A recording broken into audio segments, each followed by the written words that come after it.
नहीं। Good evening everyone. तो जैसा कि आप सभी को पता है, हम यहाँ पे ले रहे हैं ऑनलाइन क्लासेस। किस क्लास के लिए? तो वो है 10th क्लास के लिए। किस सब्जेक्ट की? तो वो है मैथ की, जिसमें हम पढ़ रहे हैं आपका 3rd चैप्टर। ठीक है, तो चलिए इसको शुरू करते हैं। पोल रिजल्ट मैंने भेजा था ग्रुप में, आपने देखा नहीं? तो चलो कोई बात नहीं, यहाँ पे देख लेते हैं। तो पोल रिजल्ट कुछ ऐसा था पिछली क्लास का। अगर हम ध्यान से देखें तो पिछली क्लास में आपसे प्रतिस्थापन विधि पर ही सवाल पूछे गए थे, और जो सवाल पूछे थे उन सवालों के जवाब जिन बच्चों ने बिल्कुल सही दिए हैं, फिर से रिपीट करूंगी, 4 क्वेश्चंस हमने चेक किए थे, लेकिन 4 में से 2 का ही रिजल्ट बना, क्योंकि जो आपका क्लास के क्वेश्चन थे वो 4 ही थे। क्लास के जो क्वेश्चन थे वो कितने थे? वो 4 ही थे। ठीक है, सॉरी 2 ही थे, 4 नहीं थे। क्लास के जो क्वेश्चन थे वो 2 ही थे। तो इसलिए यहाँ पर जिन बच्चों ने बिल्कुल करेक्ट आंसर दिए हैं उनके नाम है अंशु, भावना, शिव कुमार, अमित, सुनील, मालती, राम भतेरी, सुरेंद्र, दीपक, रोहित, मुस्कान, जतिन, काजल और विकास। ठीक है, तो इन सभी बच्चों ने दिए थे पूरे के पूरे करेक्ट आंसर। बाकी आप देख सकते हो कि आपका स्कोर कैसा रहा। Good evening, good evening. आप अपना स्कोर देख सकते हो कि आपने कहाँ पे गलती की, कौन से कितने क्वेश्चन पूछे थे? 2 पूछे थे, 2 में से कौन सा सवाल गलत कर दिया वो भी आप देख सकते हो, कि कौन सा ऑप्शन चुनना था लेकिन आपने कौन सा चुना। अच्छा, यहाँ पे थोड़ी सी गलती हुई है भाई, ये वाला आपका सही है, ये भी जिसका देखो, जिसका भी पहले क्वेश्चन में ऑप्शन नंबर बी है वो सही है। यहाँ पे गलती से ना मैंने रेड मार्क कर दिया, रेड नहीं है ये। ठीक है, नीरज और हिमलता और विशाल आप देख लेना, ये रेड नहीं है, ये ग्रीन होने चाहिए थे, बट जल्दबाजी में रेड हो गए। तो ये आपका ठीक है, लेकिन दूसरा वाला जो क्वेश्चन आपने आंसर किया वो गलत है। तो चलिए फिर करते हैं हम शुरू आज की क्लास को। तो आज की क्लास में भी करेंगे प्रतिस्थापन विधि, क्योंकि उसका एक सवाल पोल में बचता है। तो पहले मैं आपको एक सवाल सिखाऊंगी, उसके बाद आप अगला सवाल पोल में करोगे। बोलो। कुछ नहीं। Good evening ma'am. Good evening. ठीक है, तो अभी क्वेश्चन कर लेते हैं फटाफट से। क्वेश्चन हमें यहाँ दे रखा है, निम्न रैखिक समीकरण युग्म को प्रतिस्थापन विधि से हल कीजिए। सबसे पहले हम क्या करेंगे, हम जो है ये समीकरण यहाँ लिख लेंगे 2x जमा 3y बराबर में 7, और दूसरा समीकरण हम यहाँ लिख लेंगे 4x माइनस का 5y बराबर में 3। अब मैंने देखा कि यहाँ पर क्या होगा कि मैं किसी की भी वैल्यू निकालूं, चाहे मैं x की वैल्यू निकालूं चाहे मैं y की वैल्यू निकालूं, आनी तो वो बटे में ही है ना, आएगी किसमें? तो हम क्या करते हैं, चलो यहाँ से वैल्यू निकालते हैं, इस वाले समीकरण से वैल्यू निकालते हैं। यहाँ से समीकरण नंबर 2 से मैं x का मान निकालूंगी। किसका मान निकालूंगी? x का। इस क्वेश्चन को बिल्कुल ध्यान से समझ रहा है, क्योंकि ये क्वेश्चन है बटे वाला। तो बटे वाले क्वेश्चन को सॉल्व कैसे करते हैं वो सीखो। ठीक है, तो मैंने यहाँ पे लिख दिया 4x माइनस का 5y बराबर में 3। क्योंकि मुझे x का मान निकालना है तो x को धीरे धीरे अकेला छोड़ो। तो 4x तो ऐसे का ऐसा ही रहेगा, 3 बराबर के उस पार था तो 3 को ऐसे कैसा रहने देंगे, यहां से उठा के ले जाना है माइनस के 5y को उधर। ठीक है, यहाँ से किसको उठाना है? यहाँ से उठाना है माइनस के 5y को, और कहाँ भेजना है? तो बराबर के उस पार जो है वो इसको भेजना है। तो बताओ क्या हो जाएगा अगर मैं इसको उठा के उधर भेज दूं, तो क्या हो जाएगा? प्लस का। और ये प्रतिस्थापन विधि का आखिरी सवाल है। इसके बाद हम कोई भी क्वेश्चन प्रतिस्थापन विधि का नहीं करेंगे। एक क्वेश्चन मैं समझा रही हूँ, अगला क्वेश्चन आप पोल में करेंगे। उसके बाद प्रतिस्थापन विधि रिपीट नहीं होगी, ना ही यहाँ पर और ना ही जब हम रिवीजन करेंगे अपने हाफ ईयरली के लिए तब, क्योंकि इसको बार बार रिपीट करके कुछ नहीं है। इसकी रिकॉर्डिंग आपको मिली है, रिकॉर्डिंग देख देख के इसको सीख लेना। ठीक है, क्योंकि आगे जब हम रिवीजन करेंगे अगले हफ्ते हाफ ईयरली का, तो हम कोशिश करेंगे उन चैप्टर को करें जो आपने पहले नहीं किए हैं। ठीक है, चलो आगे बढ़ते हैं। अब हमने x को छोड़ना है बिल्कुल ही अकेला। अभी हमने x को अकेला छोड़ना था, पहले हमने 4x को लिखा और माइनस के 5y को उठा के उधर भेज दिया। यहाँ पे माइनस का 5y माइनस का है, जब बराबर के उस पार जाएगा तो जमा का हो जाएगा। ठीक है, अब हमने x को बिल्कुल ही अकेला छोड़ा, x के साथ 4 गुणा कर रहा था, तो जब इसको बराबर के उस पार भेजेंगे तो ये 3 जमा 5y के साथ भाग करेगा। क्या करेगा? भाग करेगा। बताओ, क्लियर है यहाँ तक? Yes ma'am. सभी को? Yes ma'am. ठीक है, ये आ गई x की वैल्यू। इसको हम क्या नाम देंगे? क्या नाम देंगे इस वाले को? समीकरण 3। बिल्कुल, समीकरण नंबर 3। तो मैंने इसको नाम दे दिया समीकरण नंबर 3। अब मैंने क्योंकि दूसरे समीकरण से वैल्यू निकाली है x की, तो मुझे क्या करना पड़ेगा? ये वैल्यू पड़ेगी। मैम 8 एक बजे मिनट 4 हो जाए। क्या हो गया? वो मैम कुछ बोल 3 रहे थे। + 5। ठीक है, 3 + 5। मैम 8 हो जाएगा क्या मैम? 8 बजे 4। अच्छा, नहीं हो पाएगा। क्यों? क्योंकि देखो 5 के साथ y लगा है, क्या है? 5 के साथ y लगा है, लेकिन 3 के साथ y नहीं है ना? तो इसलिए हम इनको नहीं जोड़ सकते। जो जोड़ना कब है? जब आपके जो पद होंगे वो समान पद होंगे, तब उनको जोड़ना है, तब उनको घटाना है। लेकिन जब पद समान नहीं होंगे तो ना तो उनको जमा करना है, ना तो उनको घटाना है। 3 यहाँ पर संख्या है, 5y यहाँ पर बीजीय व्यंजक है। संख्या और बीजीय व्यंजक कभी आपस में नहीं जुड़ते, ठीक है? 3 के पास y नहीं था, इसलिए हम इसको नहीं जोड़ सकते। अगर इसके पास y होता तो जरूर जोड़ देते, लेकिन नहीं था, तो इसलिए इसको हम नहीं जोड़ पाए। ठीक है, अभी क्लियर हुआ? बताओ Rohit. Yes ma'am. Yes yes ma'am. ठीक है, तो हमने यहाँ पे दूसरे समीकरण से वैल्यू निकाली है, तो पहले में डालेंगे। तो पहले तो पहला समीकरण लिख लेते हैं, 2x जमा 3y बराबर में इसके साथ x को हटाओ। 2 ऐसे का ऐसा रहेगा, जमा का 3y ऐसे का ऐसा रहेगा, बराबर में 7 ऐसे का ऐसा रहेगा। 2 मैंने लिख दिया। अब x की जगह पे क्या लिखना है? तो x की जगह पे उसकी नई वैल्यू लिखनी है, जो है 3 जमा 5y और बटे में इसके 2। 3 जमा 5y और बटे में इसके 2। ठीक है, 3 जमा 5y बटे में इसके 4, 2 नहीं 4। ठीक है, तो ये मैंने x की वैल्यू भर दी। बताओ किस किस को यहां तक समझ आया? यहां तक कोई डाउट यस मैम। कि कैसे x की वैल्यू नो भरते मैम। हैं? क्लियर है? यस ठीक है, मैम। तो आगे बढ़ते हैं फिर। अब हमने देखा कि ये जो 2 है ये क्या कर रहा है? इस चीज के साथ गुणा कर रहा है। क्या कर रहा है? 3 जमा 5y के साथ बटे 4 के साथ 2 गुणा कर रहा है। अब इसको आपने रिलेट करना है, इसकी तुलना करनी है कि मान लो सवाल होता 5 गुणा 5/10। सवाल क्या होता? 5 गुणा 5/10। तो मुझे बताओ मैम कि 5 यहाँ पर बटे क्या 10। आप, अच्छा इसको रुको, 5 नहीं लिखते हैं, रुको इसको मिटाते मैं अभी। यहाँ पर लिखती हूँ मैं 3। ठीक है, यहाँ पे लिखती हूँ मैं 3। 5 गुणा 3/10। मुझे बताओ क्या मैं यहाँ पे किसी को काट सकती हूँ? यस मैम, 5 और 10 को काट सकते। बिल्कुल, हम 5 और 10 को काट सकते हैं, क्योंकि ये आपस में गुणा हो रहे हैं। गुणा जब कोई चीजें होती हैं तो आपने काटना कैसे होता है? ऊपर नीचे कट रहा हो तो भी काट देना है। अगर ऊपर नीचे नहीं कट रहा हो तो तिरछे में कट रहा हो तो भी काट देना है। ठीक है, तिरछे में कट रहा हो तो भी काट देना है। तो हमने देखा कि 2 जो है वो इसके साथ गुणा कर रहा था, तो ये 2 जो है वो 4 को काट देगा। क्या करेगा? 2 4 को काट देगा। पर ये तभी पॉसिबल है जब यहाँ पर गुणा का निशान हो। अगर यहाँ पर जमा का निशान होता या माइनस का निशान होता तो तब हम इसको कहते कि ये नहीं काटेगा। देखो इसमें क्या रिपीट करने के लिए है, देखो यहाँ पर कि मैंने लिखा 5 गुणा 3/10। मैंने क्या लिखा? 5 गुणा 3/10। 5 की तुलना करो 2 के साथ और 3/10 की तुलना करो इसके साथ। जो असल में हमारी चीज है वो भी तो ऐसी है, वो भी तो इसकी तरह है। तो जब कोई भिन्न आपस में गुणा करते हैं, क्या होता है? जब कोई भिन्न आपस में गुणा करते हैं तो हम इनको काट सकते हैं। अगर ऊपर नीचे कट रही हो संख्याएं तो ऊपर नीचे काट दो। अगर ऊपर नीचे नहीं कट रही हो तो ऐसे तिरछे में देखना होता है कि संख्या कट रही है कि नहीं कट रही। तो हमने देखा तिरछे में कट रहा है, 5 और 10 जो है वो तिरछे में कट रहा है, तो ये कट जाएगा। ये बन जाएगा 5 एकम 5, 5 दूनी 10 और उत्तर आ जाएगा 3/2। कितना आ जाएगा? 3/2। बताओ अभी क्लियर हुआ? मैम जिन्होंने पूछा था जसविंदर, ठीक है। मैम एक बार फिर से समझाना। देखो अगर अगर आपको भिन्नों की गुणा आती है तो आपको ये समझ आ जाएगा, लेकिन भिन्नों की गुणा नहीं आती तो भाई थोड़ी सी दिक्कत होगी। ये हमने पढ़ा था भिन्नों की गुणा, कब पढ़ा था मुझे भी याद नहीं है, मैम शायद फर्स्ट चैप्टर में, है ना?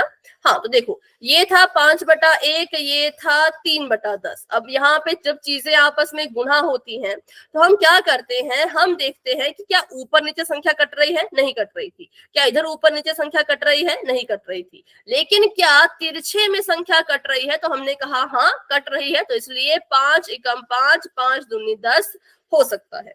बताओ अभी क्लियर हुआ? Yes ma'am. लेकिन सिर्फ तभी होगा जब बीच में गुणा का निशान हो। अगर यहाँ पे जमा का निशान होता, अगर होता 5/1 जमा 3/10, तब इसको नहीं काट पाते। मैम, माइनस जुड़ का जाता। निशान होता, माइनस का निशान होता तब भी नहीं काट पाते। ठीक है, गुणा का निशान था इसलिए हमने क्या किया, इसलिए हमने इसको जो है वो यहाँ पर काट दिया। तो चलो अभी बढ़ते हैं आगे। और वही सेम चीज यहाँ पर हुई, 2 के बटे में हम लिख सकते हैं 1। ये ऊपर नीचे नहीं कट रहा था, ये भी ऊपर नीचे नहीं कट रहा था। मान लो एक चीज मानना, यहाँ पर होता 8y, क्या होता यहाँ पर 8y, तो क्या तब हम कर सकते हैं 4 एकम 4, 4 दूनी 8, काट सकते हैं? No yes ma'am. नो किसने कहा भाई, पहले तो ये बताओ, नो किसने कहा? No ma'am. ठीक है, बिल्कुल करेक्ट है, नो, नहीं काट सकते। क्यों? क्योंकि जब भी ऊपर जो आपका अंश है, क्या है ये, ऊपर जो आपका अंश है वो मैम। अगर आपस में जमा हो रहा है या घटाया जा रहा है तो उसको नीचे वाली संख्या से काटा नहीं जा सकता। क्या हो गया बेटा? मैम 3 + 8 नहीं, y नहीं आएगा मैम, 5y आएगा।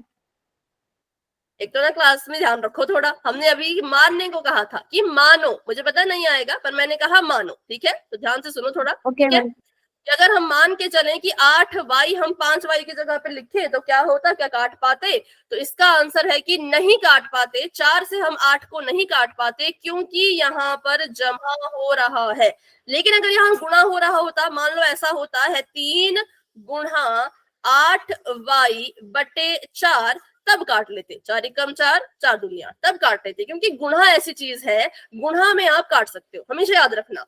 काटने की बात कहीं आई गुणा में तो बिल्कुल बेझिझक काट देना, तब कोई दिक्कत नहीं आती। लेकिन अगर वहीं पर काटने की बात आई जमा वाले केस में या माइनस वाले केस में, तब हम नहीं काट सकते। ठीक है, तो यहाँ पर 5y था लेकिन मैंने मानने को कहा था कि 8y लेके चलो, क्या काट पाओगे? तो तब भी उत्तर आता कि नहीं काट पाएंगे, क्योंकि अगर ऊपर वाली चीजें आपस में जमा करती हैं तो नीचे वाली चीज इनको नहीं काट सकती। इस बात को याद रखना। आगे क्वेश्चन करोगे तो जल्दबाजी में काट दोगे। अभी तो 5 था, सबको पता है नहीं कर सकता था, लेकिन मैंने कहा कि अगर 8 भी होता ना तब भी नहीं काटना है। ठीक है, अगर 8 भी होता तब भी नहीं काटना है। 2 से तो कट जाएगा, हाँ, तो अभी इसको लिख लेते हैं अच्छे से। 2 से तो 4 कट जाएगा, क्योंकि अभी हमने सीखा क्यों कटेगा, उसका पूरा हमने कारण सीख लिया है। तो ये आ गया 3 जमा 5y बटे में इसके 4, और ये आ गया जमा का 3y बराबर में इसके 7। ठीक है, 2 से काट दो इसको, 2 एकम 2, 2 दूनी 4। ठीक है, 2 एकम 2, 2 दूनी 4। तो यहाँ पर बच गया 3 जमा 5y बटे में इसके 2। ठीक है, 3 जमा 5y बटे में इसके 2 जमा में इसके 3y बराबर में इसके 7। कोशिश करो कि इसको अभी ब्रैकेट के अंदर ही रखो। कोशिश ये करनी है कि काटने के बाद भी इसको ब्रैकेट के अंदर ही रखो। अब यहाँ पर है सबसे इंपॉर्टेंट चीज जो आपने सुननी है, बहुत ज्यादा इंपॉर्टेंट चीज है। यहाँ पे, यहाँ तक तो बच्चे कर लेते हैं, यहाँ से आगे सब कुछ गलत करते हैं, सब कुछ एकदम गलत करते हैं यहाँ से आगे। ठीक है, तो अभी जब तक आपको दिख रहा है कि इसके बटे में 2 है, क्या दिख रहा है? जब तक हमें यहाँ दिख रहा है कि इसके बटे में 2 है, लेकिन इसके बटे में कुछ भी नहीं है। क्या है? इसके बटे में कुछ भी नहीं है, और इसको तो रहने दो, कुछ भी नहीं है। तो फिर हम क्या करेंगे? गलती से भी 2 को उठा के अपनी मर्जी से उधर मत भेजना। गलती से भी ये चीज मत करना कि 2 को उठाया और उधर भेज दिया, बिल्कुल मत करना। ठीक है, क्योंकि ये 2 बराबर के उस पार तभी जाएगा जब ये दोनों के बटे में होगा। अगर आपको दिख रहा है, आपने क्वेश्चन कोई सॉल्व कर रहे हो, क्वेश्चन में आपको दिख रहा है कि भाई हमारे पास एक चीज है, एक चीज ऐसी है जिसके बटे में कुछ लिख रखा है, लेकिन दूसरी चीज ऐसी है जिसके बटे में कुछ लिखा ही नहीं है, तो इनको अपनी मर्जी से उठा के बराबर के उस पार नहीं भेजना है। सबसे पहले आपको यहाँ पर हर बराबर करने हैं। क्या करने हैं? हर बराबर करने हैं। ये बटे वाला सवाल है। जब आपको लगता है कि बटा पूरी तरह से नहीं कटा है, जैसे कि नीचे 2 आ गया ना, पहले 4 था, काट के 2 आ गया, बटा जो है वो नीचे बच रहा है, संख्या बच रही है, तो अब आपका अगला काम है किसी तरह से हरों को बराबर करो। तो ये आ गया 3 जमा 5y बटे में 2, जमा का निशान ये 3y है, इसको ऐसे कैसे रहने देते हैं, 3y के बटे में कुछ नहीं है, पर हमें पता है जिसके पास कुछ नहीं होता उसके पास होता है 1, तो मैंने 1 लिख दिया। अब मुझे हर में 2 चाहिए, तो मैं 2 कैसे बनाऊं, 1 को 2 बना सकते हैं, 2 को 1 तो नहीं बना सकते, है ना। तो मुझे क्या करना है, मुझे इसके बटे में तो 2 है, मुझे इसके बटे में भी 2 लाना है। तो हम क्या करते हैं, इसकी गुणा 2 से कर देंगे, क्योंकि मुझे हर में 2 चाहिए ना, हर में मुझे क्या चाहिए, 2 चाहिए। तो मैंने क्या किया, इसके हर में जो 1 था इसकी गुणा 2 के साथ कर दी, ठीक है। अब क्योंकि आपने हर में 2 के साथ गुणा करवाई है, क्या किया है, आपने हर में 2 के साथ गुणा करवाई है, तो आपको जो है वो अंश में भी 2 के साथ गुणा करवानी ही पड़ेगी। आपको क्या करना पड़ेगा, जो ऊपर अंश है उसमें भी आपको 2 के साथ गुणा करवानी ही पड़ेगी। ये हमारा रूल होता है, क्या होता है, नियम होता है, जो भिन्नों का होता है, जो हमने पढ़ा था बहुत पहले। हाँ जी बोलिए। कुछ नहीं मैम, ये कह रही थी मैं कि नीचे भी गुना करनी पड़ेगी तो ऊपर भी इसी के साथ करवानी पड़ेगी 2 की। हाँ बिल्कुल ठीक है। अब इसको लिखते हैं, यहाँ पे आ गया 3 जमा 5y ऐसे का ऐसा, और बटे में इसके आ गया 2, ऊपर गुणा करो 3 को 2 से, तो ये आ जाएगा 6y, और बटे में इसके आ जाएगा 2, और बराबर में इसके आ जाएगा 7, ठीक है। अब इसको और ज्यादा हल करते हैं। अब इसके जो हर है वो बराबर हो चुके हैं, तो हरों को सिर्फ और सिर्फ एक बार लिखेंगे। क्या करेंगे, हर को सिर्फ और सिर्फ एक बार लिखेंगे, और यहाँ पर लिख देंगे अंश जैसे लिखे हैं वैसे के वैसे। 3 लिखा था मैंने भी 3 लिख दिया, 5y लिखा था मैंने भी 5y लिख दिया, जमा का निशान 6y था मैंने भी 6y लिख दिया, बराबर में आ गया इसके साथ, ठीक है। अब क्योंकि जो ये 2 है, ये जो 2 है ये पूरे के बटे में है, पूरे के बटे में है, तो अब हम क्या करेंगे, अब हम इसको उठा के बराबर के उस पार भेजेंगे। पहले क्या था, पहले जो ये 2 था ये सिर्फ और सिर्फ इसके बटे में था, तो हम इसको उठा के वहां नहीं भेज पाए, और ना ही इसको उठा के हम वहां भेज पाए, ठीक है। लेकिन अब जब हमने हर बराबर कर लिए हैं, हर बराबर करने के बाद जब ये दोनों के बटे में आ चुका है, तो अब इसको यहां से उठाओ और बराबर के उस पार भेज दो। तो ये आ जाएगा 3 जमा 5y जमा 6y बराबर में 7। 2 यहाँ पर इस पूरे के साथ भाग कर रहा है, बराबर के उस पार जाएगा तो क्या करेगा, गुणा गुणा गुणा करेगा। बिल्कुल सिंपल है, बिल्कुल सिंपल है, क्या करेगा, गुणा करेगा। तो 7 के पास गया और वहां जाके इसने इसको क्या कर दिया, गुणा कर दिया। अब सॉल्व करते हैं, 3 हमारा ऐसे का ऐसा, 6 में 5 जोड़ दो 11y, 6 में 5 जोड़ दिया 11y, यहाँ पर आ गया 7 दूनी 14, कितना आ गया 7 दूनी 14। y का मान निकालना है, अब तो बहुत आसान सवाल हमारा हो गया, 11y को अकेला छोड़ो, 14 के पास 3 को भेजो, 14 माइनस 3, और यहाँ पे क्या आंसर आ जाएगा, y बराबर है 14 में से 3 गए तो कितना बचेगा, 11 बचेगा, है ना, और बटे में भी आ जाएगा 11। जब हमने इनको माइनस किया तब भी 11 आया, और 11 यहाँ पे गुणा कर रहा था, तो इधर जाके भाग भी 11 ही करेगा। तो y का मान कितना आ गया, y का मान हमें मिल चुका है जो कि 1 है, क्या है, 1 है, ठीक है, कितना है, 1 है। तो एक बार y का मान निकल गया, तो अब क्या करेंगे, अब निकालेंगे x का मान। x का मान निकालने के लिए क्या करते हैं, जो हमारा समीकरण नंबर 3 है उसमें y के मान को भरते हैं। y था मेरा 11, मैंने निकालना है x का मान, तो मैंने लिख दिया x बराबर 3 जमा 5y बटे में इसके 4, 3 जमा 5y बटे में इसके 4। 3 ऐसे कैसा रहेगा, जमा का 5 ऐसे कैसा रहेगा, 5 के साथ y गुणा कर रहा है, तो 5 के साथ, तो 11 भी 5 के साथ गुणा ही करेगा, बटे में आ गया 4। 3 11 5 55 बटे में इसके 4, मैम और करो जरा इसको हल। मैम वाई का मान तो 1 आया था मैम मैं फिर से सॉरी सॉरी, हाँ वही मैं, बहुत बड़ा आंसर आ रहा है भाई, y का मान 1 आया था तो 1 लिखो, फिर वही तो काफी बड़ा आंसर आ गया, ठीक है। y है तो ये आ जाएगा 5, 5 में 3 जोड़ा तो आ जाएगा 8, और 8 बटा 4। अब काटो, अब क्या करो, अब काटो, 4 8, तो हमारे पास x का मान आ जाएगा 2 के बराबर, ठीक है, कितना आ जाएगा x का मान, 2 के बराबर। तो बस ये था हमारा पूरा का पूरा क्वेश्चन। मैम ये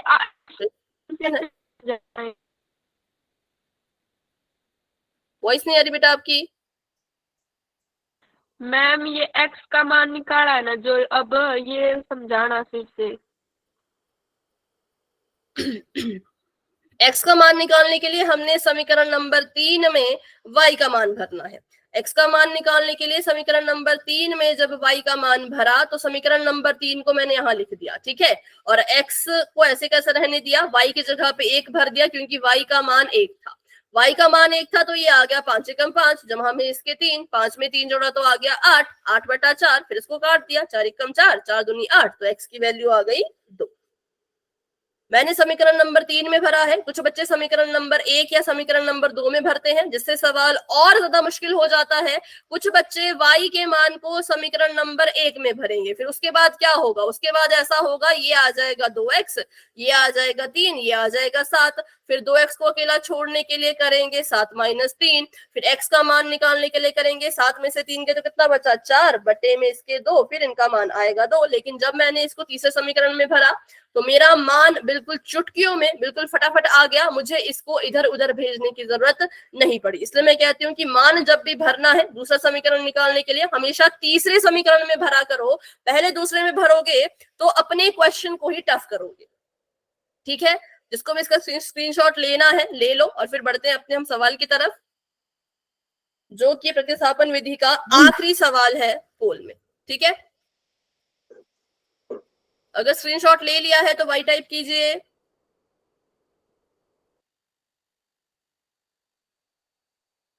ठीक है मैम साथ तो कर लिया। ठीक है, साथ साथ कर ले तो भी ठीक है। तो चैट मैंने कर दी है ऑफ, और बढ़ते हैं अपने क्वेश्चन की तरफ। तो क्वेश्चन आप सभी के सामने ये है, ये तो पुराना क्वेश्चन था, ये है। आपके लिए क्वेश्चन आसान है, आपके लिए टफ नहीं है, आपके लिए बटे वाला आएगा नहीं, बट फिर भी मैंने बटे वाला सिखा दिया। x माइनस वाई बराबर 3, ठीक है। पहला समीकरण है x माइनस वाई बराबर 3, और दूसरा समीकरण है 2x। दूसरा समीकरण क्या है, 2x जमा 3y बराबर 11, 2x जमा 3y बराबर 11। x और y का मान निकालो प्रतिस्थापन विधि से। हिंट यही है कि पहले समीकरण की मदद लेके x का मान निकालिए और फिर उसको दूसरे समीकरण में डाल दीजिए। पहले समीकरण की मदद से x का मान निकालो और दूसरे में भर दो तो y का मान निकल जाएगा। एक बार y का मान निकल गया तो तीसरे समीकरण में y का मान डाल के x का मान भी मिल जाएगा, ठीक है। चलिए तभी कोशिश कीजिए, बिल्कुल भी जल्दबाजी में करने की जरूरत नहीं है। पोल का आखिरी क्वेश्चन है और क्लास का क्वेश्चन है, ऐसा मत सोचना कि प्रैक्टिस क्वेश्चन है तो जो भी तुक्का मारने की कोशिश करेंगे उनका कुछ नहीं हो सकता, क्योंकि आखिरी सवाल है। मेरे पास इसके बाद और कोई सोल्यूशन नहीं है, लेकिन जो कॉपी पे सॉल्व कर रहे हैं अच्छे से, हाँ, उनका आंसर 90% चांस है कि सही ही आएगा, लेकिन जो बच्चे तुक्का मारने की कोशिश करेंगे उनका गलत ही आएगा। तो अभी मैं पोल ओपन नहीं कर रही। y का मान निकालना। समीकरण नंबर 1 से पहले x का मान निकालो। निकाल दिया? Yes ma'am. समीकरण नंबर 1 से x का मान, अब उस x के मान को, उस x के मान को फिर समीकरण नंबर 2 में भर दो, ठीक है। फिर से रिपीट करती हूँ, समीकरण नंबर 1 से मतलब x माइनस वाई बराबर है 3 से x का मान निकालो, x को अकेला छोड़ो और माइनस के y को उठाओ और 3 के पास ले जाओ। माइनस के y को उठाओ और 3 के पास ले जाओ। जब माइनस का y 3 के पास जाएगा तो उसका साइन क्या होगा, चिन्ह क्या होगा, वो मैं नहीं बताऊंगी, खुद से फैसला लीजिए। एक बार x का मान आ जाए, अगर x का मान गलत आया तो पूरा क्वेश्चन गलत है, साइन की गड़बड़ की तो पूरा क्वेश्चन गलत आएगा, लेकिन अगर x का मान ठीक निकाला है तो फिर आगे चल के क्वेश्चन भी आ जाएगा, ठीक है। चलो सभी कोशिश करो, सभी ट्राई करो।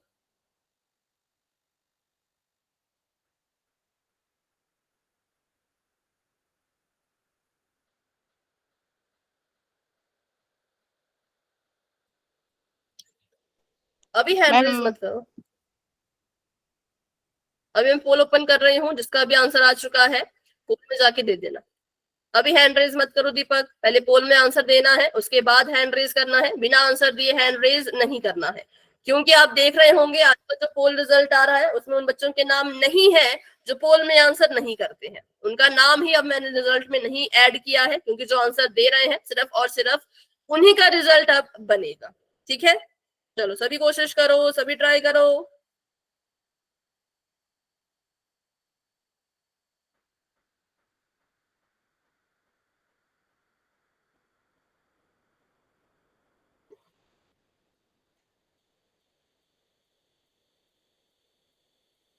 और जिसका भी आंसर आ चुका होगा वो क्या कर लेना, अपना हैंड रेज कर देना। ठीक है, बस हैंड रेज कर देना, आराम से करो, जल्दबाजी में आंसर मत करो, गलत आंसर आ रहे हैं क्योंकि कुछ बच्चों के। मैम वही का मान बटे में आ रहा हूँ। क्या हो गया? वही का मान बटे में आ रहा है। कटता है तो काट दो। नहीं कटता मैम। तब आपका आंसर गलत है बेटा, चेक करो फिर से कहीं प्लस माइनस की गलती की हो। नो मैम 2 बार कर लिया। तो आप सेम गलती फिर से कर रहे होंगे ना। पहले तो ये देखो कि x की वैल्यू सही है कि नहीं। अगर आपने x की वैल्यू गलत निकाली होगी, साइन की गड़बड़ कर दी होगी, तो फिर आगे भी गलत आंसर आएगा। पहले x का मान देखो क्या आएगा। y यहाँ पे माइनस का है, इसको उधर भेजो 3 के पास, तो इसका साइन क्या बनेगा पहले तो वो अच्छे से डिसाइड करो। उसके बाद फिर उसको दूसरे समीकरण में डालो, क्योंकि इसमें सारे ऑप्शन सही, मतलब सारे ऑप्शन तो नहीं, ये ऑप्शन ठीक सही है, है। इसमें गड़बड़ नहीं हुई है। हाँ बोलो। एक्स का मान ठीक है मैम। बेटा तो इसका अभी मेरे पास तो कोई सोल्यूशन नहीं है, क्योंकि अगर आपका आंसर नहीं आ पा रहा तो मतलब कुछ तो गड़बड़ हुई है, वो ऐसे पता नहीं चलेगी, वो आपको खुद ही अभी ढूंढनी पड़ेगी। ठीक है, मैम मेरा भी एक्स का मान 3 आ रहा है मैम। एक्स का मान 3 कैसे आएगा? 3 y आ रहा है मैम। 3y भी नहीं आएगा, आपका दोनों का एक्स का मान ही गलत है। मैम तो मैंने मेरा कहा 8 पहले, आ रहा है। मैम 8 आ रहा है मेरा। रुक जाओ, बताना नहीं है किसी ने अपना मान, अभी सही मान नहीं बताना है, खुद को सभी क्वेश्चन करने दो सभी को। रोहित कुछ और कह रहे हो इसके अलावा तो बताओ, लेकिन एक्स का मान नहीं बताना है। मैंने तो कर लिया। हाँ, जिसने कर लिया वेरी गुड। रोहित कोई और क्वेश्चन है तो पूछो।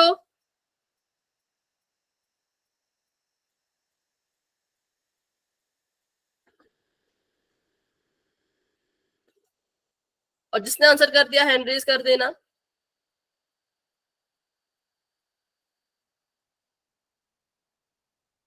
मैम एक्स का मान 3 नहीं आएगा मैम? नहीं, ओके मैम। एक्स को अकेला छोड़ने के लिए माइनस के y को उठा के 3 के पास भेजना है। जब y इस तरफ माइनस का है तो वहां जाके कैसा बनेगा, सोचो, अपने दिमाग में सोचो, जोर डालो थोड़ा दिमाग पर। x को अकेला छोड़ने के लिए y को हटाना है, y इधर माइनस का है, तो 3 के पास जाके कैसा बनेगा, फिर जो मान आएगा वो पूरा आएगा, ना तो 3y आएगा ना तो 3 अकेला आएगा। 3 और y के बीच में कोई चिन्ह आना चाहिए, अब वो जमा का होगा, माइनस का होगा, गुणा का होगा, भाग का होगा, वो खुद सोचो, वो मैं नहीं बताऊंगी। ठीक है, लेकिन जो भी आपने मान बताए वो नहीं है, ना तो x का मान 3 है ना तो 3y है। x का मान 3 और y के बीच में एक चिन्ह साथ में आना चाहिए, उस पूरे को x का मान लेंगे, उस पूरे को, किसी को भी नहीं छोड़ना है, ना तो चिन्ह को, ना तो y को, ना तो 3 को। ठीक है, 14 बच्चों के आंसर्स आ चुके हैं, और जिसका हो चुका है वो बस हैंड रेज कर लो। जतिन अभी नोटबुक नहीं दिखानी है। क्लास में हमारे पास है 29 बच्चे।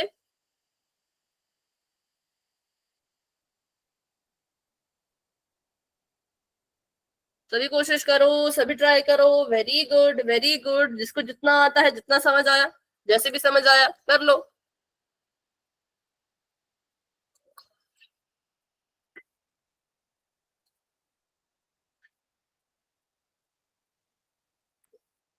ठीक है, अभी 15 बच्चों के आंसर आ चुके हैं, लेकिन अभी जो आंसर दे रहे हैं उनका लगभग लगभग गलत आ रहा है।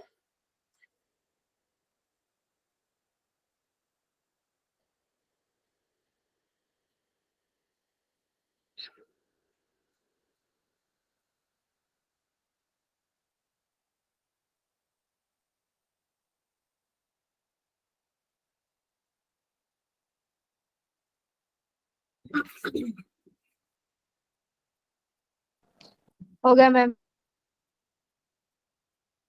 पोल में आंसर दे दिया?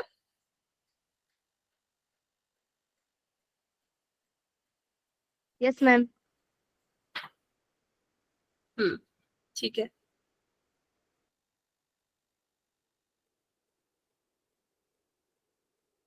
तो चलो अभी वेट करेंगे हम 3 तक, ठीक है। 6:03 तक मैं वेट करूंगी। तब तक के लिए जिसने आंसर नहीं किया है अपना आंसर पोल में जाके कर देना। अभी जो आंसर आए वो गलत है। 2-3 बच्चों के आंसर आए, उनके आंसर गलत है। मैम कॉपी कॉपी नहीं, मुश्किल ही, देखते हैं अगर समय होगा तो।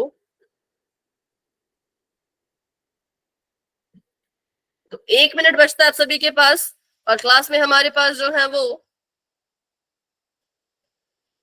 अभी भी 29 बच्चे हैं, लेकिन 29 में से सिर्फ 20-21 बच्चों के आंसर आए हैं। बहुत से बच्चे गलत कर रहे हैं। मैम जो मतलब x का मान आ रहा था ना मैम, हम उसे जोड़ रहे थे इसलिए गलत आ रहा था मैम आंसर। ठीक है, मतलब अभी सॉल्व हो गया है? यस मैम, आ गया मैम आंसर। ठीक है।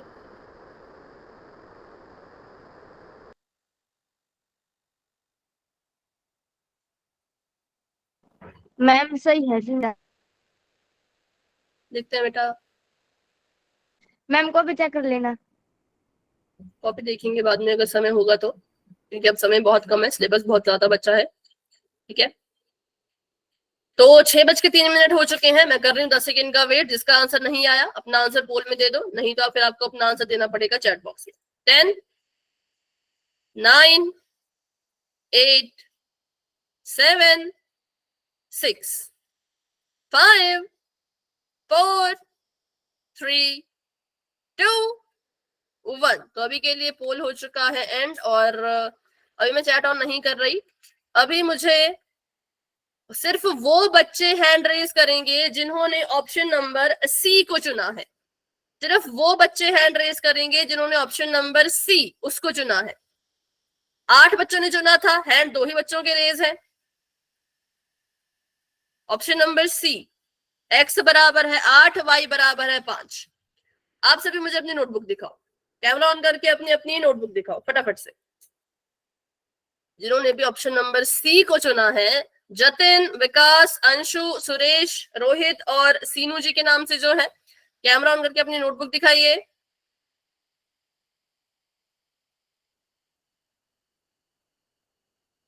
और इसका मैं क्या मतलब समझो, कोई नोटबुक नहीं दिखा रहा, इसका मतलब आपने सॉल्व नहीं किया, सिर्फ तुक्का मारा, ये समझो मैं इसका मतलब। अगर सॉल्व किया है तो नोटबुक दिखाओ कहां पर किया।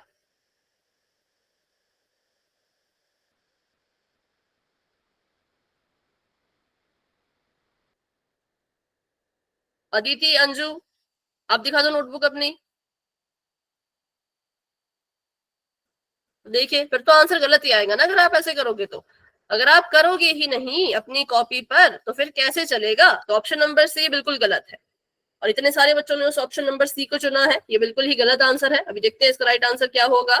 तो सवाल हमारे पास था x माइनस वाई बराबर में 3, और दूसरा सवाल हमारे पास था, सॉरी समीकरण हमारे पास था 2x जमा 3y बराबर 11। जिन बच्चों का गलत हुआ है बिल्कुल ध्यान से यहाँ पे सीखो, और अपनी कॉपी पे तो सॉल्व शायद आपने किया ही नहीं, अगर किया होता तो आप मुझे अपनी नोटबुक दिखाते। नोटबुक नहीं दिखा रहे तो मतलब सॉल्व ही नहीं किया है। तो चलिए फिर सीखो इसको अच्छे से, और ऐसे ही करोगे। अगर कॉपी पे सॉल्व नहीं करोगे तो आंसर सही आएगा ही नहीं। कैसे सही आएगा, इतना बड़ा सवाल है, बिना कॉपी पेन के आंसर देने की कोशिश करोगे तो कहाँ से सही आएगा भाई, है।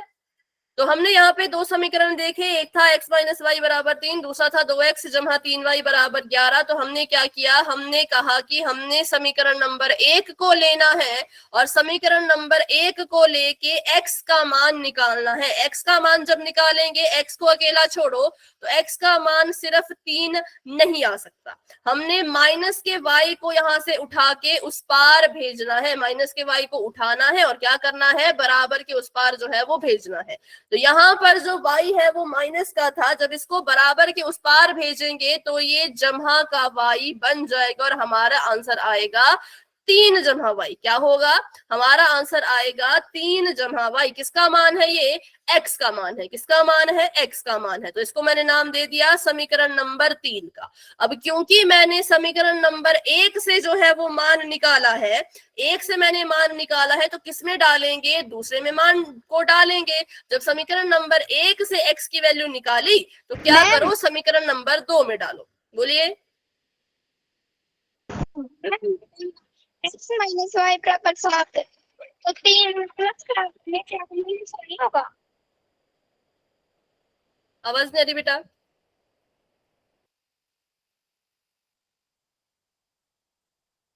वॉइस क्लियर नहीं है, किसी और को सुनाई दे तो बताओ।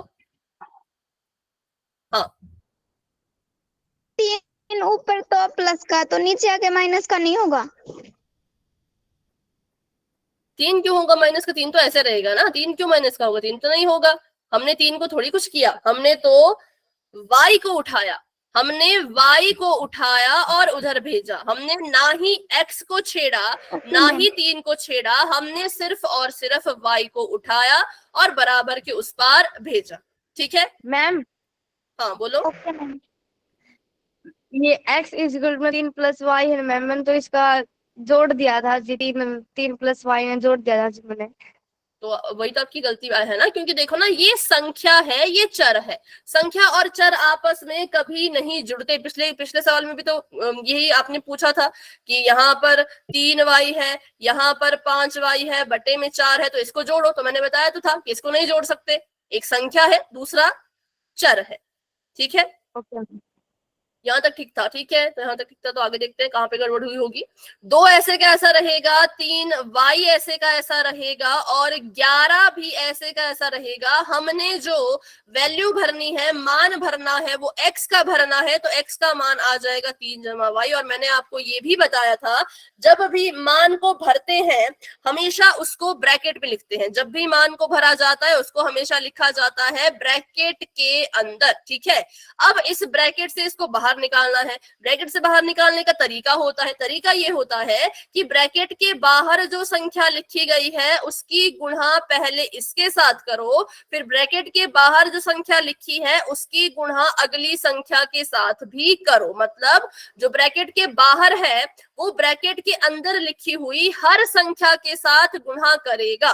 तो इस 2 ने 3 के साथ गुणा की तो ये आ गया 2 3 6। फिर इस 2 ने y के साथ भी गुणा की तो ये आ गया 2y। ठीक है, ऐसे हमारा ब्रैकेट जो है वो ओपन हो गया। 2 3 6 और 2 ने y से गुणा किया तो 2y और जमा में आ गया 3y और बराबर में आ गया इसके 11। ठीक है, अब 6 को ऐसे कैसा रखते हैं? 2y और 3y को आपस में जोड़ सकते हैं। क्यों जोड़ सकते हैं? क्योंकि इनके पास y है। जिसके पास भी y होगा, चर सेम होगा, चर की घात सेम होगी, उसको जोड़ देंगे। तो 3 में 2 जोड़ा तो आ गया 5y, बराबर में था इसके 11। y का मान निकालने के लिए y को छोड़ना है अकेला, तो पहले 5y लिखेंगे और 6 को उठा के उधर भेजेंगे। 5y लिखेंगे और 6 को उठा के उधर भेजेंगे तो 6 यहाँ पर जमा का है, वहां जाएगा तो माइनस का हो जाएगा। 6 यहाँ पर जमा का है, वहां जाएगा तो कैसा हो जाएगा? माइनस का हो जाएगा। ठीक है, अब y को अकेला छोड़ो। 11 में से 6 गए तो 5 आता है, 11 में से 6 गए तो कितना आता है? 5 आता है। और मैंने इस 5 को भी उठाया और बराबर के इस पार भेज दिया। 5 यहाँ y के साथ गुणा कर रहा है, बराबर के उस पार जाएगा तो भाग करेगा, बराबर के उस तरफ जाएगा तो भाग करेगा और हमें अपना उत्तर मिल जाएगा y बराबर है 1। क्योंकि 5 कम 5 5 कम 5 तो y बराबर है 1 के। किसके बराबर है? 1 के। ठीक है, y का मान मिल गया। अब हमें ढूंढना है x का मान। तो x का मान निकालने के लिए मैंने पहले ही बोला था, ना पहले में ना दूसरे में वैल्यू डाला करो अपने तीसरे समीकरण में। तो y यहाँ पर है 1 के बराबर। मैंने x को ऐसे का ऐसा लिखा, x का मान था 3 जमा y। क्या मान था x का? 3 जमा y। तो x ऐसे का ऐसा रहेगा, 3 ऐसे का ऐसा रहेगा। y मतलब कि 1, y की जगह पे 1 है ना, तो y मतलब कि 1 लिख दो तो x आ जाएगा 4। तो यहाँ से हमने अपने पूरे क्वेश्चन को सॉल्व कर लिया है कि x कितने के बराबर है? 4 के बराबर है। और y कितने के बराबर है? तो 1 के बराबर है। ठीक है, तो इसलिए हमारा जो राइट आंसर है वो है ऑप्शन नंबर डी। ए, सी और बी तीनों ही गलत थे। तो जिन बच्चों ने कॉपी पे सॉल्व किया था लगभग मैं देख पा रही हूँ उन बच्चों का ही आंसर करेक्ट आया है, लेकिन जिन बच्चों ने कॉपी पे सॉल्व नहीं किया था, जिन्होंने तुक्का लगाया था, उनका सभी का गलत है। 12 बच्चों का सही है और 13 बच्चों का गलत है। ठीक है, मैम अभी मैं नोटबुक नहीं देखूंगी, जिसका सही है वेरी गुड, जिसका सही नहीं है और मेहनत करो भाई, कोशिश करो, ऐसे नहीं चलेगा। ठीक है, तो अब बढ़ते हैं आगे और करते हैं अपना अगला टॉपिक, जिसका नाम है विलोपन विधि। ठीक है, जिसका नाम है विलोपन विधि। प्रतिस्थापन विधि से आपको सवाल ऐसा आता है कि इस समीकरण को प्रतिस्थापन विधि से हल कीजिए, तो आपको प्रतिस्थापन विधि का इस्तेमाल ही करना होगा। अगर ऐसा सवाल आता है कि क्वेश्चन आपको दे रखा है और बोला है कि इसको हल करो प्रतिस्थापन विधि से, तो आपको यही इस्तेमाल करनी पड़ेगी। पर मान लो सवाल ऐसा आया, मान लो सवाल आया ऐसा कि आपको कहा गया है हल करो, आपको क्या कहा है, हल करो। ठीक है, किससे करो, कैसे करो, कुछ नहीं कहा, तो फिर आपकी मर्जी है। आपको बोल दिया कि हल करो किसको, x जमा y बराबर है 8 और 2x माइनस y बराबर है 4, इसको हल करो। तो और लिखा नहीं है कि किससे हल करो, तो फिर आपकी मर्जी है। आपने प्रतिस्थापन से करना प्रतिस्थापन से कर लो, विलोपन से करना विलोपन से कर लो। अगर आपके सवाल में विधि का नाम लिखा है तो उसी विधि का इस्तेमाल करना पड़ेगा, लेकिन अगर आपके सवाल में विधि का नाम नहीं लिखा है तो जो विधि आपको अच्छी लगती है, आसान लगती है, आपको पता है कि इस विधि से करूंगा या इस विधि से करूंगी तो मेरा आंसर पक्का ठीक आएगा, फिर आपने उसका इस्तेमाल करना है। ठीक है, क्वेश्चन में बोला प्रतिस्थापन तो प्रतिस्थापन से करो, क्वेश्चन में बोला विलोपन तो विलोपन से करो, क्वेश्चन में बोला है ग्राफ की सहायता से हल निकालो तो ग्राफ से करो, लेकिन अगर क्वेश्चन में कुछ लिखा ही नहीं तो फिर आप अपनी मर्जी से किसी भी तरीके से हल कर सकते हो। ठीक है, तो विलोपन विधि के बारे में सीखते हैं कि विलोपन विधि होता क्या है। विलोपन को हम इंग्लिश में कहते हैं एलिमिनेशन मेथड। एलिमिनेशन का मतलब होता है कि खत्म करना। क्या करना, खत्म करना। तो यहाँ इस विधि में हम क्या करते हैं, इस विधि में हम एक चर को विलुप्त करते हैं। क्या करते हैं, एक चर को विलुप्त करते हैं, मतलब एक चर को बिल्कुल ही जड़ से खत्म करते हैं। ठीक है, चलो, तो सबसे पहले यहाँ पर आपने एक रूल जो है वो याद रखना है, वो लिख लो। अगर मैं चाहती हूं कि मेरा जो ये 10 है ये 0 हो जाए, खत्म हो जाए, तो मुझे क्या करना पड़ेगा, मैं 10 में ऐसा क्या घटाऊं, मैं 10 में ऐसा क्या जोड़ूं कि वो 0 बन जाए, सोचो। -10 मैम। -10, बिल्कुल सिंपल है। अगर मैं 10 में से माइनस कर दूं 10 को तो मुझे 0 मिलेगा। क्या मिलेगा, 0 मिलेगा। बस इसी विधि पे आधारित है आपकी विलोपन विधि। तो आपको भी क्या होगा, चर को विलुप्त करना है तो आपने हमेशा दिमाग में रखनी है दो बातें। अगर किसी चर को हटाना है, विलुप्त करना है, तो संख्या समान होनी चाहिए। क्या होनी चाहिए, संख्या समान होनी चाहिए, मतलब सेम होनी चाहिए। कैसी होनी चाहिए, समान, या फिर इसको कह दे तो सेम। याद रखो इस चीज को। फिर बाद में बोलते हो कि अब कैसे करें कैसे करें। ये दो ही रूल है, इन दो ही नियमों के हिसाब से चलना है। अगर इन दो नियम के हिसाब से चलोगे तो फिर, मैं लिख रही हूँ बेटा, रूल लिख रही हूँ, संख्या समान होनी चाहिए। क्या होना चाहिए, जिसको भी आप हटाना चाहते हो, जैसे कि मुझे 10 को 0 के बराबर करना था तो मुझे इसमें 10 से ही घटाना पड़ा। अगर मैं यहाँ पे 20 से घटाती, संख्या अलग लेती, क्या तब 0 आता, नहीं आता। मैं जब तक 10 में से 10 ही माइनस नहीं करूंगी तब तक वो 0 होगा ही नहीं। तो रूल नंबर 1 कहता है कि संख्या या फिर जो भी चर है वो समान होने चाहिए। फिर नंबर 2 रूल आप देख के बताओ कि इनके चिन्ह कैसे होने चाहिए, एक जैसे कि अलग अलग, एक जैसे एक जैसे कि अलग अलग, अलग अलग एक अलग जैसे होने चाहिए। अलग अलग 10 भी जमा का, इस 10 को भी जमा का लूं तब तो 20 आ जाएगा, मुझे तो 0 चाहिए। प्लस माइनस होने चाहिए। मतलब अलग अलग होने चाहिए। कैसे होने चाहिए, एकदम अलग अलग। तो इसको भी लिख लो रूल में ही कि जो चिन्ह होंगे, क्या होंगे, चिन्ह होंगे, किसके, संख्या के, या जिसको भी आप खत्म करना चाहते हो उसके जो चिन्ह होंगे वो अलग अलग होने चाहिए। कैसे होने चाहिए, अलग अलग।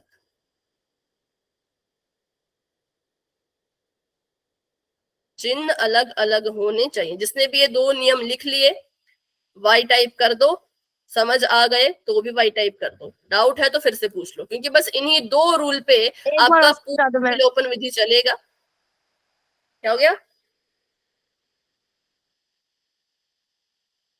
मैम एक बार और समझा दो। मैम एक बार दोबारा करा दो। ठीक है, कोई और एग्जांपल लेते हैं। मान लो मैंने यहाँ पे लिखा 3x, क्या लिखा मैंने यहाँ पर 3x, मुझे 3x को 0 के बराबर करना है, तो मैं इसके साथ क्या करूं? -3x को माइनस का 3x, बिल्कुल। क्या करना पड़ेगा? माइनस का 3x। अगर मेरे पास 3x है तो मुझे 3x से 3x को ही घटाना पड़ेगा, तभी ये 0 के बराबर आएगा। किसके बराबर आएगा? 0 के बराबर आएगा, मतलब ये खत्म हो जाएगा, इसका विलोप हो जाएगा। ठीक है, तो यहीं से हमने दो नियम निकाले। पहला नियम हमने ये निकाला कि विलोपन विधि का इस्तेमाल करने के लिए संख्या समान होनी चाहिए। कैसी होनी चाहिए? समान होनी चाहिए, सेम होनी चाहिए। जैसे यहाँ पर 3x था तो मैंने भी 3x ही लिया, क्योंकि रूल ये कहता है। अब किसी चीज को खत्म करना तो सेम ही चीज चाहिए ना। 5 में से 5 घटाओगे तभी 0 आएगा, 15 में से 15 घटाओगे तभी 0 आएगा, 3x में से 3x घटाओगे तभी तो 0 आएगा। तो इसलिए संख्या होनी चाहिए समान। यहाँ पर भी 3x, यहाँ पर भी 3x। अब उन समान संख्याओं के जो चिन्ह हैं वो होने चाहिए अलग अलग। जैसे ये था जमहा का 3x, तो मैंने क्या किया? इस वाले 3x को माइनस का लिया। क्या किया? इस वाले 3x को माइनस का लिया, क्योंकि मुझे पता है जब चिन्ह अलग होंगे तभी तो माइनस होगा। अगर एक प्लस का है दूसरा माइनस का है तभी तो वो आपस में कटेंगे, प्लस माइनस माइनस, तभी तो वो आपस में कटेंगे। तो इसलिए जो चिन्ह है वो होने चाहिए अलग अलग। बताओ, अभी कोई डाउट? No ma'am. और इसको नोटबुक पे लिख लो ऊपर विलोपन विधि, और नीचे लिख लो विलोपन विधि के नियम, उदाहरण भी लिख लो, यहाँ पे इसके एग्जाम्पल भी लिख लो। जैसे कि मान लो मैं आपसे पूछूं, मेरे पास है माइनस का 2y, क्या है? माइनस का 2y, तो मैं इसमें क्या करूं? प्लस का 2 मैम। प्लस माइनस 2y को 2। क्या करना पड़ेगा? प्लस करना पड़ेगा, तभी तो मेरा उत्तर 0 आएगा, क्योंकि मुझे संख्या चाहिए सेम। संख्या क्या चाहिए? सेम, लेकिन चिन्ह चाहिए अलग अलग। तो ये मेरा था माइनस का, तो मुझे जमहा का 2y इसको लेना पड़ा। ठीक है, मैम क्लियर है? बाकी जब क्वेश्चन करेंगे मैम अगर तो और दोनों समझ प्लस आएगा। के हो तो वही तो नहीं करना है ना। अगर दोनों प्लस के हो तो फिर करेंगे कुछ, पर अभी रूल याद रखो। जब तो अगर दोनों प्लस के हुए तो उसके लिए फिर अलग चीज करते हैं, पर अभी बस और रूल याद दोनों रखो कि माइनस करना है। होने चाहिए अलग अलग। ठीक है, होने चाहिए अलग अलग। अगर सेम हो गए कोई बात नहीं, उसका सोल्यूशन निकालेंगे, पर आपने याद रखना है कि होने चाहिए कैसे? अलग अलग, और संख्या होनी चाहिए बिल्कुल सेम। ठीक है, आगे बढ़े। Yes ma'am. ठीक है, तो बढ़ते हैं आगे और अब करते हैं सवाल। ठीक है, तो मैंने यहाँ पे लिखा कि पहला समीकरण है 3x माइनस का y बराबर का 5, और दूसरा समीकरण है 5x माइनस y बराबर 11। इसको भी नाम दे देंगे वैसे, समीकरण नंबर 1 का और समीकरण नंबर 2 का। ठीक है, फिर हम क्या करेंगे? हम जो है वो इनको आपस में घटाएंगे या कुछ भी करेंगे, मतलब जोड़ घटाव इनके बीच में करेंगे। तो हम क्या करेंगे? हम लिख देंगे इसको ऐसे, एक समीकरण के बिल्कुल ठीक नीचे दूसरा समीकरण लिखना है। एक समीकरण के बिल्कुल ठीक नीचे दूसरा समीकरण लिखना है। ठीक है, और अब अपने रूल भी याद करने हैं, अब अपने जो नियम है वो भी याद करने हैं। पहले तो यहाँ पर फैसला लो, फैसला ये लो कि हम किसका विलोप करें, हम x का विलोप करें या y का विलोप करें। मतलब हम इसको यहाँ से गायब करें, इसको 0 करें, या फिर इसको 0 करें। बताओ कौन सा आपको आसान लगता है? भाई मैम इसको कर सकते हैं 0, y को। बिल्कुल सिंपल है, y को, क्योंकि y में पहला नियम ऑलरेडी है ना। हमें संख्या समान चाहिए थी, हमें संख्या कैसी चाहिए होती है? समान चाहिए होती है। तो हमारे पास ऊपर भी y है नीचे भी y है, पर एक दूसरा नियम इसमें जो है वो कंप्लीट नहीं है। ऊपर वाला y है माइनस का, नीचे वाला y भी है माइनस का। अब पहला रूल तो यहाँ पे सेटिस्फाई हो गया, y दोनों बराबर थे, लेकिन दूसरा वाला रूल सेटिस्फाई नहीं हुआ। वही बात आ गई कि चिन्ह अगर सेम हो तो क्या करें? तो हम यहाँ पर अपनी मर्जी से, ध्यान से सुनना, गुणा करने की जरूरत नहीं बेटा, संख्या सेम है ना, जब संख्या सेम तो गुणा क्यों करें, अगर संख्या अलग होती तो गुणा करते। वाई वाई सेम तो है, पहला रूल तो काम कर, रूल पहले तो कॉपी पे रूल लिखो भाई, पहले तो कॉपी पे रूल लिखो। नंबर 1 रूल यहाँ पे मैं ऐसा बोलूंगी, अब नंबर 1 रूल सेटिस्फाई है, संख्याएं सेम है, लेकिन नंबर 2 रूल चिन्हों वाला रूल यहाँ पे सेटिस्फाई नहीं है, चिन्ह यहाँ पे हमें चाहिए अलग अलग, लेकिन चिन्ह यहाँ पर सेम है। तो मैंने बोला कि अब इसका सोल्यूशन निकालना पड़ेगा, दूसरे नियम को सेटिस्फाई करवाना पड़ेगा। तो हम क्या करेंगे, अपनी मर्जी से, बिल्कुल किसी ने हमें फोर्स नहीं किया, हम अपनी मर्जी से नीचे वाले y के चिन्ह को बदल के जमा का कर देंगे अपनी मर्जी से, ठीक है। संख्या सेम थी, बिल्कुल संख्या बदलने की जरूरत है नहीं है, लेकिन चिन्ह भी सेम है, हमें चिन्ह चाहिए थे अलग अलग लेकिन चिन्ह भी सेम थे, तो इसलिए हम अपनी मर्जी से क्या करेंगे, माइनस के निशान को यहाँ से हटा के नया निशान इसको देंगे, कैसा, जमा का। मतलब मैंने क्या किया, मैंने y के निशान को उल्टा कर दिया, क्या किया, जो लाल रंग का y है इसके निशान को उल्टा कर दिया। अब गलती से भी ऐसा मत करना, पेपर में क्वेश्चन करोगे गलती से भी ऐसा मत करना कि इसको मिटा दिया, इसको हटा दिया और यहाँ y लिख दिया, गलती से भी मत करना। जैसा क्वेश्चन है क्वेश्चन वैसा ही रखना है, अगर निशान माइनस का है तो निशान माइनस का ही रखना है, जो निशान आप अपनी मर्जी से दे रहे हो उसको बस इसके नीचे लिख देना, ठीक है। और याद रखना कि ये अब जमा का है। किस किस को ये समझ आया कि इसको यहाँ से गायब नहीं करना है, इसको ऐसे कैसे रहने देना है, जो आप इसको नया निशान दोगे वो दे देना है चुपके से और यहाँ लिख देना है, क्योंकि दोनों y माइनस के थे, हमें किसी एक y को जमा का करना था, वो आपकी मर्जी है, आपने ऊपर वाले को करना तो ऊपर वाले को करो, नीचे वाले को करना तो नीचे वाले को करो, वो आपकी मर्जी है, ठीक है, ठीक है। चलो अब इस अगर y में प्लस करेंगे तो x में भी करना पड़ेगा, चिन्ह बदलाव। हाँ बिल्कुल, उसी को भी हम बात करने वाले हैं, क्योंकि ये है एक समीकरण, क्या है ये, एक समीकरण, ठीक है। और समीकरण भी थोड़ा थोड़ा भिन्न की तरह होता है, जैसे जब हम हर को बराबर करते थे तो हम 5 के साथ अगर 2 की गुणा कर रहे हैं तो भिन्न कहता है कि भाई अगर हर में गुणा की है तो मेरे साथ अंश में भी इसकी गुणा करो, अगर नीचे गुणा कर रहे हो 2 से तो ऊपर भी 2 से गुणा करो, भिन्न ऐसा कहता है। तो भिन्न की तरह हमारा समीकरण भी यही कहता है कि अगर आपने y का चिन्ह अपनी मर्जी से बदला है तो फिर सभी के चिन्ह बदलो, अगर y के चिन्ह को अपनी मर्जी से बदला तो सभी के चिन्ह बदलो, नहीं तो फिर y का भी नहीं बदल सकते। तो समीकरण कहता है कि जो चीज आप इसके साथ कर रहे हो वो सभी के साथ करो, तो मुझे सभी के साथ करना पड़ेगा, ना चाहते हुए भी मुझे 5 का चिन्ह भी बदलना पड़ेगा। तो बताओ 5 के नीचे में कौन सा चिन्ह लगाऊं, प्लस का माइनस का, माइनस बिल्कुल, क्योंकि 5 खुद जमा का है, 5 कैसा है, खुद जमा का है, हालांकि उसके आगे चिन्ह लगा नहीं है पर हमें पता होता है जिसके पास कुछ नहीं है उसके पास जमा का निशान होगा। तो 5 जमा का है, इसके चिन्ह को उल्टा करो तो माइनस बन जाएगा। 11 के नीचे कौन सा चिन्ह लगाऊं, इसके प्लस लगाना पड़ेगा, मैं माइनस 11 के नीचे भी माइनस का चिन्ह, ठीक है।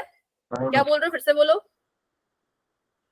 ये जो मैं 5x में माइनस है इसके ऊपर प्लस लगाना पड़ेगा, नहीं या जरूरी फिर नहीं है, माइनस का खाली निशान लगाते हैं, माइनस का निशान लगाना पर नीचे लगाना, ऐसे जैसे ये तीनों निशान एक ही उसमें होने चाहिए, तीनों निशान जो है वो बिल्कुल सिधाई में होने चाहिए, ठीक है। तीनों निशान कैसे होने चाहिए, बिल्कुल सिधाई में। अब इसको सॉल्व करते हैं, देखो जरा इसको सॉल्व करके।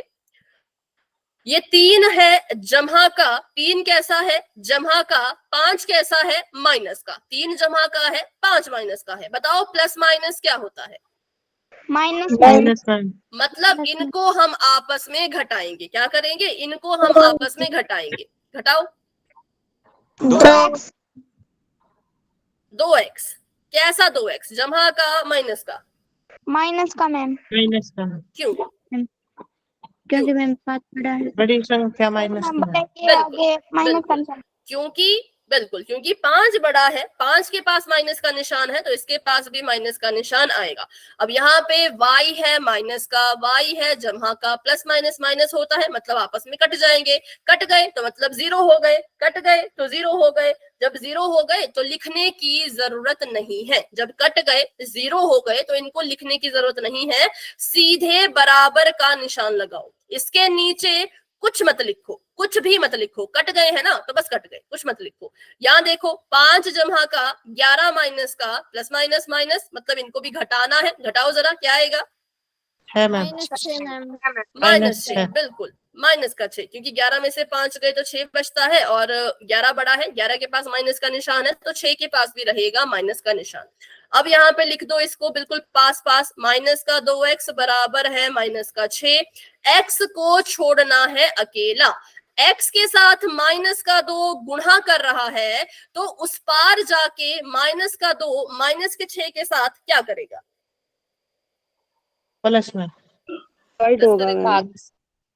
भाग करेगा ना। देखो x के साथ इस संख्या ने किया गुणा, संख्या कैसी थी? माइनस वाली थी, पर कर क्या रही थी? गुणा कर रही थी। तो अगर ये संख्या x के साथ गुणा कर रही है तो यही संख्या बराबर के उस तरफ जाएगी, अपने साइन को साथ लेके जाएगी माइनस का और वहां जाके भाग करेगी। तुम 2 मत लिखना बिल्कुल भी, माइनस का 2 लिखना, ठीक है? अकेला 2 मत लिखना, माइनस का 2। हाँ बोलो।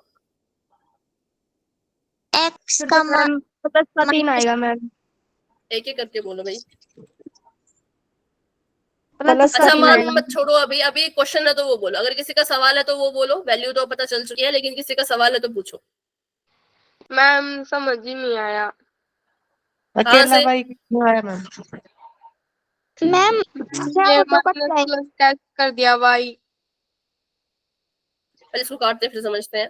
2 एकम 2, 2 तिया 6, माइनस से माइनस कट गया जमा का, ठीक है? तो x हमारे पास आ गया 3, कितना आ गया? x 3। अब x 3 आ गया है तो y का मान भी निकालो। पहले समीकरण में x का मान डाल के मुझे y का मान निकाल के बताइए। पहला समीकरण है 3x माइनस का y बराबर का 5 और x की जगह पे है 3। तो आप सभी इसको सॉल्व करो और मुझे अपना आंसर बताओ। तब तक के लिए अंशु आप बताइए, जो मैंने आपको रूल बताए थे आपने लिखे कॉपी पर? Yes ma'am. पढ़ो जरा रूल क्या है, पहला रूल पढ़ो। अभी के लिए सभी माइक ऑफ रखो भाई, अभी सिर्फ अंशु बोलेगी। अंशु पढ़ो, पहला रूल क्या है? संख्या समान होनी चाहिए, ठीक है, जो चिन्ह होंगे वो अलग अलग होने चाहिए। बिल्कुल ठीक है। बाकी बच्चे इसको नोट कर लो, क्योंकि मैं इसको यहाँ से हटा रही हूँ। चलो इसको रहने दो, यहीं पे लिख लेती हूँ। तो मैंने लिखा था हमारा पहला समीकरण है 3x माइनस वाई बराबर में 5 और हमारा दूसरा समीकरण है 5x माइनस, चैट में लिख लो, चैट में लिख लो, बराबर में 11। ठीक है, तो अंशु ध्यान से देखना, हमने यहाँ पे फैसला लेना है कि हम किसका विलोप करें, x वाली टर्म का या y वाली टर्म का। पहले तो हमने ये फैसला लेना है कि हम x को हटाएं, x को 0 करें या फिर y को 0 करें।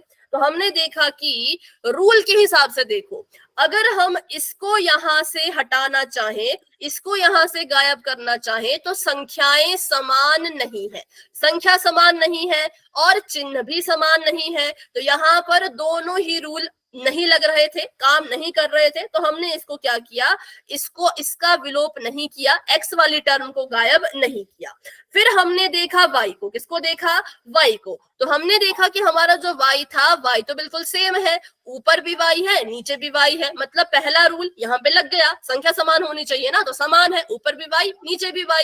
लेकिन जो दूसरा रूल था जिसमें कहा था कि चिन्ह भी अलग होने चाहिए, वो रूल यहाँ पर नहीं था, वो वाला नियम यहाँ पे नहीं था, क्योंकि ऊपर वाला y भी माइनस का, नीचे वाला y भी माइनस का, ये तो समान चिन्ह हो गए, एक जैसे चिन्ह हो गए। पर हमें चिन्ह कैसे चाहिए होते हैं, अलग अलग।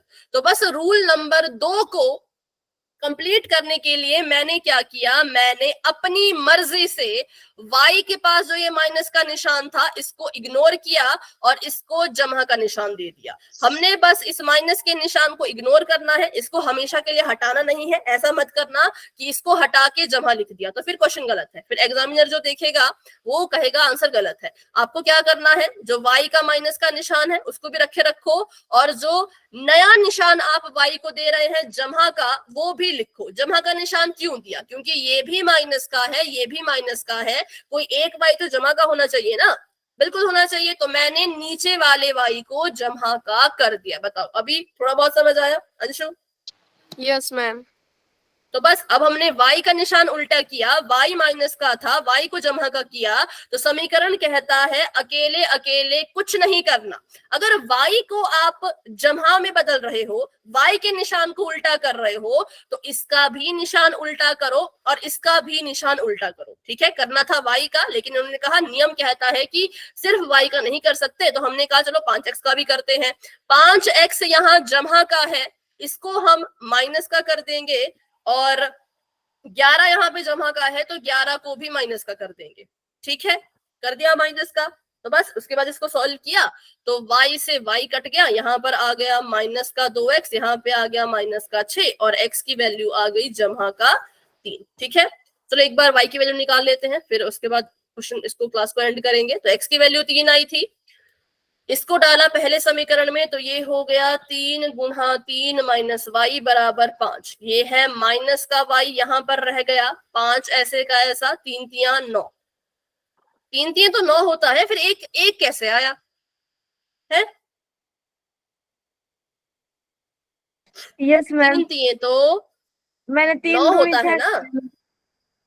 क्यों किया 3 दूनी 6 है? जब आपको दिख रहा है 3 तिया 9 तो 6 क्यों किया?